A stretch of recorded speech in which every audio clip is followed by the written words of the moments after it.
Generation alpha কেমন হবে দেখেন। বাংলাদেশ স্বাধীন করতে আইছি। তুমি এখানে আসো, দাঁড়াও, কি কেন আসছো? বাংলাদেশ স্বাধীন করতে আইছে।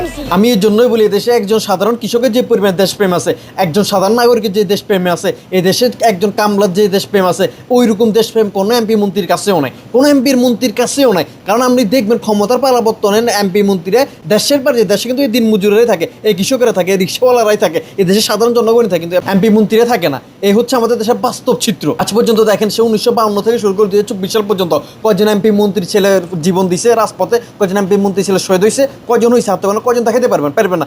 যত মানুষই মারা যায়, যত মানুষই শহীদ হয়, এরা সবাই সাধারণ মানুষ, কেউ কৃষক, কেউ রিক্সাওয়ালা, কেউ সাধারণ পরিবারের ছেলে, এরকম। আর অথচ দিন শেষে আমাদের উপর কর্তাগিরি করে আমাদের রাজার মতো শাসন দেখে এমপি মন্ত্রী। এই সিস্টেম আর কতকাল? এই সিস্টেমকে আসলে পরিবর্তন করা সম্ভব না। রক্ত দিয়ে আমরা, জীবন দিয়ে আমরা কিন্তু ক্ষমতা ভোগ করে বিদেশ থেকে ফেরত আসা কিছু দালালেরা। বাংলাদেশের সিস্টেমটাই খারাপ, পুরো সিস্টেমটাই খারাপ।